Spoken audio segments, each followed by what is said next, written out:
Hi friends, good morning. ఈరోజు మేము శ్రీకాకుళం దగ్గర ఉన్న శ్రీచక్రాల టెంపుల్కి వెళ్తున్నాము. ఎప్పటి నుంచో ప్లాన్ చేస్తున్నాను ఆ టెంపుల్కి వెళ్ళాలి. లాస్ట్ టైం నేను వ్లాగ్ చేశాను కదా పద్మనాభం టెంపుల్ కోసం, అలాగే ఆ టెంపుల్ కోసం కూడా మీ అందరికీ ఇన్ఫర్మేషన్ ఇవ్వాలి. ఆ టెంపుల్ ఎలా ఉంటుంది ఏంటి అన్నది యూట్యూబ్లో వ్లాగ్ చేసి పెట్టాలని ఎప్పటి నుంచో అనుకుంటున్నాను. సో ఈరోజు అయ్యింది. నేను క్లాస్ చెప్పేసి బయలుదేరాను శ్రీకాకుళం దగ్గర టెంపుల్కి. ఈరోజు వెదర్ చాలా చాలా చాలా బాగుంది. సో కాసేపట్లో అక్కడ చేరుకుంటాము టెంపుల్ దగ్గరికి. ఇదిగో ఇదే టెంపుల్ ఎంట్రన్స్.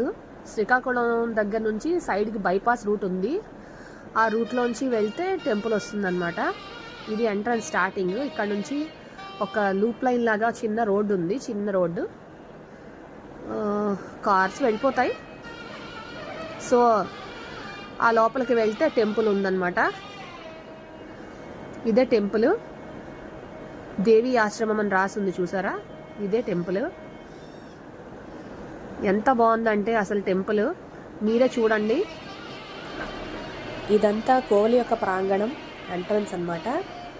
ఇతనే స్వామీజీ, కోవెల కట్టించిన స్వామీజీ అన్నమాట, గురువు గారు.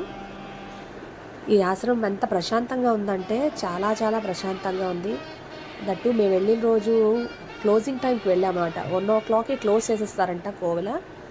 సో ఆ టైంకి వెళ్ళడం వల్ల చాలా ఖాళీగా ఉంది. వెదర్ కూడా చాలా బాగుంది.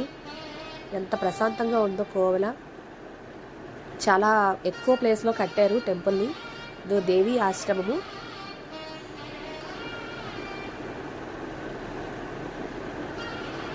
ఇక్కడ నవగ్రహాల టెంపుల్ కూడా ఉంది, చిన్నది. ఇక్కడ పెద్ద శివలింగాన్ని ప్రతిష్ఠించారు.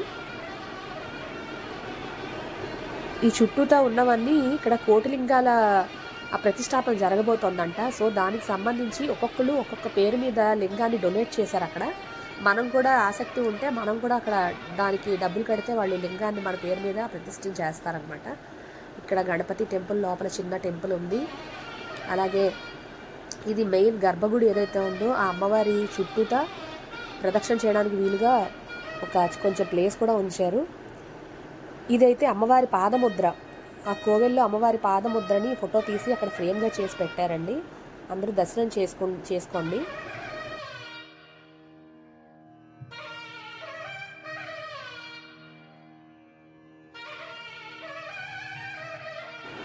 ఇది అమ్మవారి కోవెల మధ్య భాగాన ఉన్న శ్రీచక్రము. దీని చుట్టూతా చిన్న చిన్న శ్రీచక్రాలు ఉంటాయన్నమాట. ఇది శివలింగము, కోటి లింగాల ప్రతిష్టాపన కోసం తెప్పించిన శివలింగాల్లో మధ్య భాగాల్లో ప్రతిష్ఠించబోయే పెద్ద శివలింగం. ఇది 9 అడుగుల్లో ఉందని ఇక్కడ పంతులుగా చెప్పారు. అలాగే లోపల చిన్న చిన్న శ్రీచక్రాలన్నీ ఉన్నాయి. పౌర్ణమి రోజున విశేషంగా ఇక్కడ పూజలు జరుగుతాయి. ఎక్కడెక్కడి నుంచో భక్తులందరూ వచ్చి వారి స్వహస్తాలతో అక్కడ కుంకుమార్చన చేసుకుంటారట.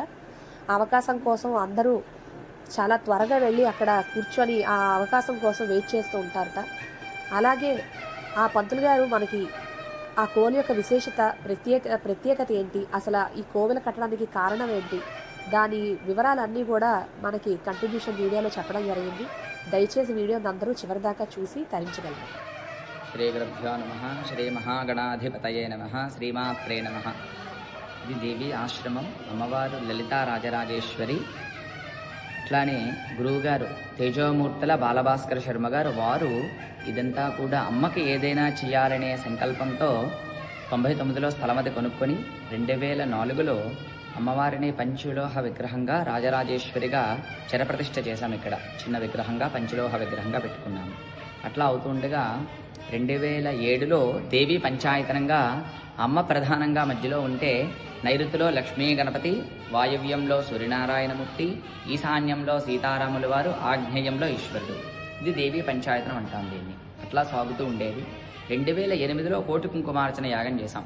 ఆ సందర్భంలో రోజు అర్చన చేసేటువంటి కుంకుమ తీసుకొని వచ్చి అమ్మ దగ్గర వేసేసేవాళ్ళం. చేసేటువంటి భక్తులందరిది కూడా తీసుకొని రోజు రోజు అర్చన చేస్తే ఏమవుతుంది, ఒక ద్రవ్యం ఏది వేసినా కూడా ఒక మేరు అంటే ఒక పర్వతంగా తయారవుతుంది ద్రవ్యం.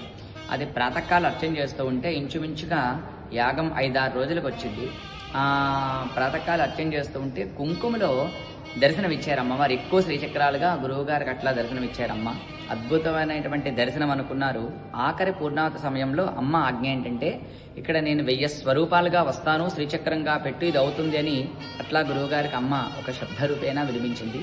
నన్ను అమ్మ ఆజ్ఞగా తీసుకొని అందరినీ మమైకం చేసుకుంటూ లలితా సహస్రం 1000 నామాలకి 1000 మేరువులుగా పెట్టుకుంటూ ఒక్కొక్క నామానికి ఒక్కొక్క శ్రీచక్రంగా పెడుతూ మహామేరు 9 అడుగుల శ్రీచక్రంగా ఇక్కడ చాలా అద్భుతమైనటువంటి సంకల్పం అమ్మవారు ఇక్కడ ఇవ్వడం, గురువుగారు ఆ సంకల్పాన్ని తీసుకొని అందరినీ మమైకం చేసుకుంటూ పెట్టడం చాలా అద్భుతమైనటువంటి సృష్టి ఇది. అట్లానే ఈ మేరువులన్నీ కూడా 2013లో ప్రతిష్ఠ చేశాం. ఈ 8లో వచ్చినటువంటి సంకల్పానికి 13కి మధ్యలో ప్రధానంగా అమ్మ రాజరాజేశ్వరిగా పెట్టుకుంటూ ఏకశిలగా పెడుతూ ఇక్కడ పెట్టడం జరిగింది. అమ్మకి ప్రతి శుక్రవారం తెల్లవారు 5 నుండి 5:30కి పాలాభిషేకం ఉంటుంది. అరగంట సేపు అభిషేకం అయిన వెంటనే అలంకరణ అర్చన ఉంటుంది. ఇంకే విశిష్టత ఏంటంటే, ఇక్కడ ప్రతి నెల పౌర్ణమి నాడు ఎవరైనా కూడా వచ్చి అర్చన చేసుకునే అవకాశం ఇక్కడ ఆశ్రమంలో గురువుగారు మనందరికీ కల్పిస్తున్నారు. ఒక్కొక్క మేరువుకి ఒక్కొక్క దాతలు ఉన్నారు. ఇక్కడ యావజ్జీవితం ఘోష్యామి అన్నట్టు యావజ్జీవితం బాలగోత్రనామాలతో ఉండేటువంటి సంకల్పం 2008లో భక్తులకు చెబితే ఒక్కొక్కరు ఒక్కొక్క మేరువుని ఇక్కడ ప్రతిష్ఠ చేసుకున్నారు. శాశ్వతంగా వాళ్ళ గోత్రనామాలతో ఉంటూ ప్రతి నిత్యము 2013 నుండి ఈ రోజుకి కూడా 1000 మంది గోత్రనామాలు ఉదయం పూట చదివి 1000 మేరువులకి ఉదయం సాయంత్రం మూలమంత్రంతో అక్షంతలు వేసి మహామేరు 9 అడుగుల శ్రీచక్రం దగ్గర లలితా సహస్రం ఖడ్గమాలతో అర్చన చేసి రోజు ఆరతి ఇవ్వడం ఉంటుంది. అలానే పౌర్ణమి నాడు భక్తులందరికీ అవకాశం ఇక్కడ ఉదయం తెల్లవారు 5 నుండి గురువుగారు శ్రీచక్రార్చన చేస్తారు 10:30 వరకు. భక్తులు కుంకుమార్చనలో పాల్గొనాలి అనుకుంటే ఉదయం 9:30, 10 గంటలకు మన ఆశ్రమంలో చేరుకుంటే ఇక్కడ పూజ చేసుకునే అవకాశం దొరుకుతుంది. ఇంచుమించుగా 11:30 పూజ ప్రారంభిస్తే 1 గంట అవుతుంది.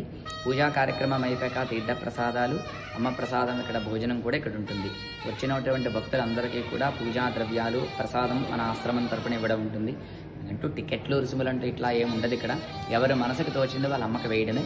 ఆ వేసిందే గురువు గారు ఇక్కడ అమ్మకు వినియోగిస్తారు, 10 మందికి ప్రసాదంగా ఇస్తారు. ఇది ఆశ్రమం తాలూకా సంకల్పం.